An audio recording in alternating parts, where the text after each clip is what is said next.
All right, a new day, a new chapter. This is chapter 6 in MA 105. The whole chapter is ratios, proportions, and measurement. Um, a lot of what we do in the back half is going to be looking at different measurement systems, the American system, the metric system, and then sort of how those two systems fit together or don't fit together all that well. The first two sections, however, are about ratios, rates, and proportions. So that's where we're going to be starting.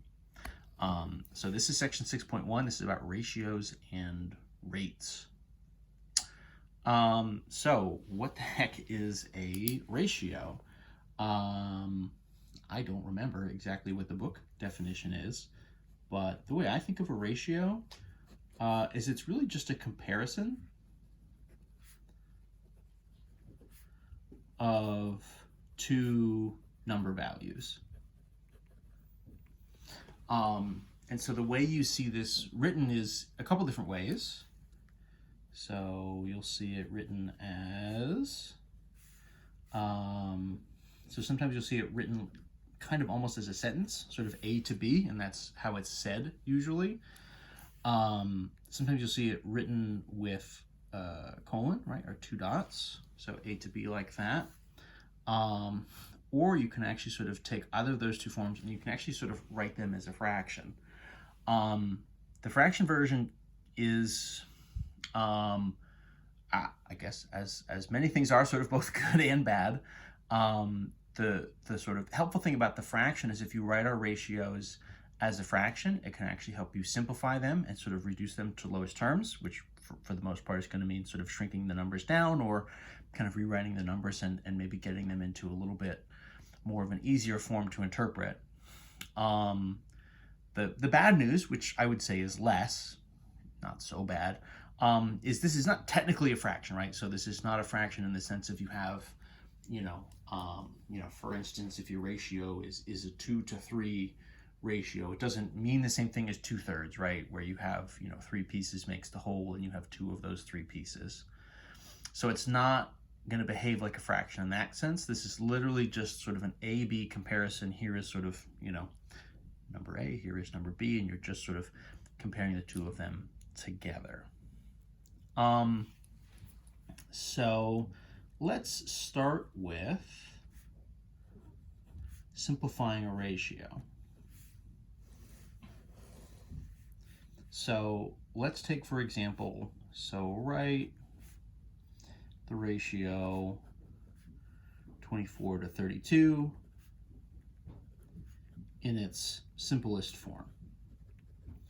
So just basics here, right? So what this ratio means, 24 to 32, it just means comparing these two numbers, right? So here in your left hand is 24, here in your right hand is 32. We're literally just sort of comparing them to each other. Obviously, the 32 is bigger, right? The 24 is smaller, but we're trying to sort of look at and interpret to a certain extent, how much bigger, how much smaller, what are their sort of generic kind of sizes compared to each other. So simplifying this is going to mean, so as a fraction, right, what this becomes is 24 over 32. The way we're going to write this as a fraction is your first number is your numerator, the second number is your denominator. In some sense, that's kind of arbitrary, but it, I would say is probably the move that comes most naturally. And then all we're going to do from there is just reduce to lowest terms. Right, so as a fraction, we can reduce it if we're looking then for things, right, common values, things that we could sort of divide away from here. Maybe, 8 probably is going to be our best bet. 24 is, of course, 3 times 8. 32 is 4 times 8. So if we take this and we sort of reduce by 8 and by 8, as a fraction, this would be the same thing as 3/4. And so what this means for us is simplified. As a ratio, it's going to simplify, right? So sort of writing it in ratio form with the colon would be sort of a 3 to 4 ratio. So this is a little bit more helpful, I think, right? Because obviously if you have smaller numbers, it's a little bit just sort of easier to kind of picture them in your mind, right? If you have one pile on the left that's 24, apples, and another pile on the right that's 32 apples, obviously, the 32 is bigger, but it's tough to really get a more meaningful comparison between the two, versus if we kind of reduce that comparison down, where it really is sort of 3 on the left compares to every sort of 4 on the right. A 3 and a 4 are just sort of more reasonably sized numbers, and you can kind of keep them in your mind a little bit better, right? 3 on the left versus 4 on the right. That's a number comparison that we can kind of imagine more easily. And what this is telling us is simplified that these are the same things. These sort of mean the same thing. The 24 to 32 comparison is really just a scaled up version of that, right? It's just a bigger version that, has this sort of 3 to 4 ratio kind of scaled up where everything is multiplied by 8.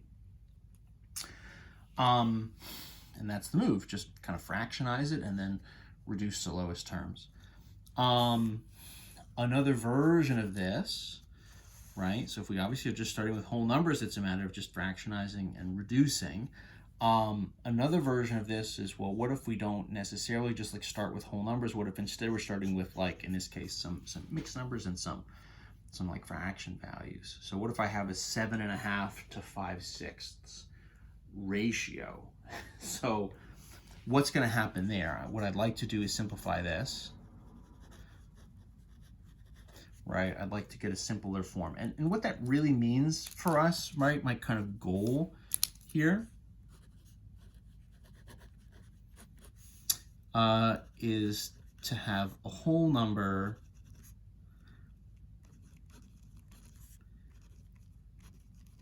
compared to another whole number, right? So one of the issues here, even more so than the last one, 24 to 32, those are both whole numbers, right? So in some sense, that's okay. It could be reduced. 7.5 compared to 5/6, neither of those are whole numbers. So now you're trying to sort of imagine and compare two different fractionized values, and they have different denominators. There's just a lot of stuff going on here. So let's try to deal with this. Let's maybe turn this into a fraction. So as a fraction, right, this would be 7.5 kind of divided by 5/6. Now, what we're going to kind of do immediately there is actually sort of write this as division.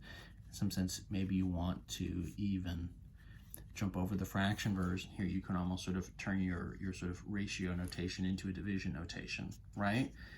So we'd like to divide this and try to simplify it and clean it up as much as possible.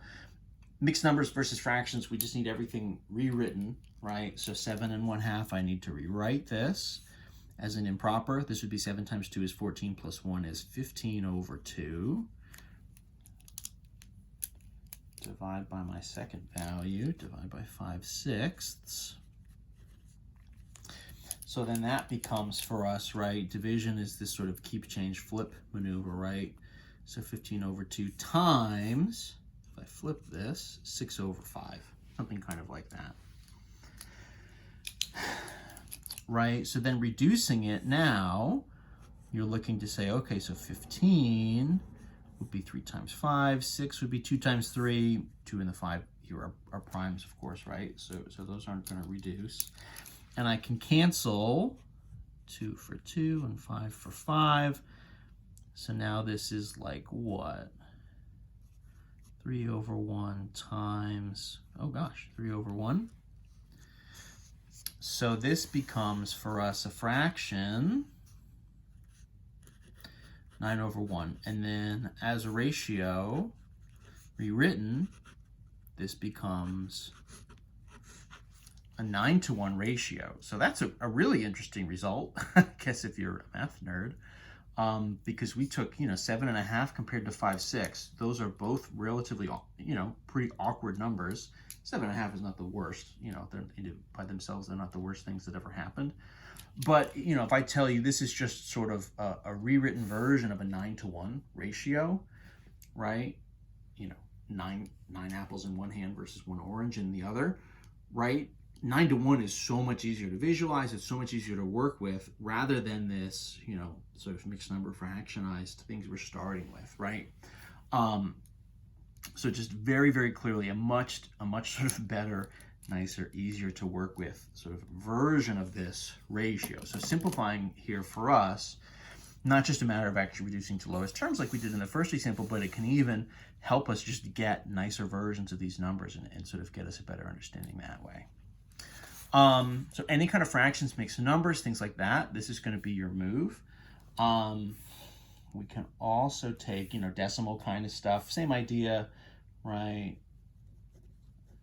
Simplify the ratio. Let's do 1.8 to 2.1 or something, right? So the move here would be as a fraction.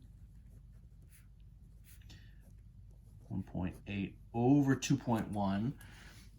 What we said before, if we have any kind of a fraction that sort of has decimals either in the numerator or the denominator, we need to get rid of the decimals. That for us in this case is just going to be a matter of shifting our decimal over once to the right. Effectively what we're doing is multiplying both the top and the bottom by 10. So this would be equivalent to an 18 over 21. Now, we've made our numbers bigger, but that's totally fine, right? It actually is going to be better for us because 18 and 21 excuse me, are both divisible by 3. So for us, what happens here, 1.8 versus a 2.1, these sort of decimal numbers become an 18 compared to a 21. If I do 3 times 6, 3 times 7, this kind of reduces for us to a 6 over 7, right, or sort of as a ratio. This is going to be a 6 to 7 ratio. In the homework sets on tests and quizzes, you can either write the final versions in ratio form or you can leave them as fractions. In theory, either version there is fine. It's sort of your call. I kind of always like rewriting the final versions here as ratios because in theory that's what we're working with, and I like trying to emphasize that it's different from if it was just a pure fraction and something we were sort of reducing to lowest terms. That's the beginning. That's kind of the intro, just sort of trying to, given a particular ratio, either as whole numbers or fractions or decimals or any kind of mixture of the two, right? You want to sort of rewrite them, clean them up, write it as a fraction, and then try to sort of simplify it to lowest terms. That's the move. We'll do a little bit more next with what we would call unit ratios. So we'll see you in the next video for that.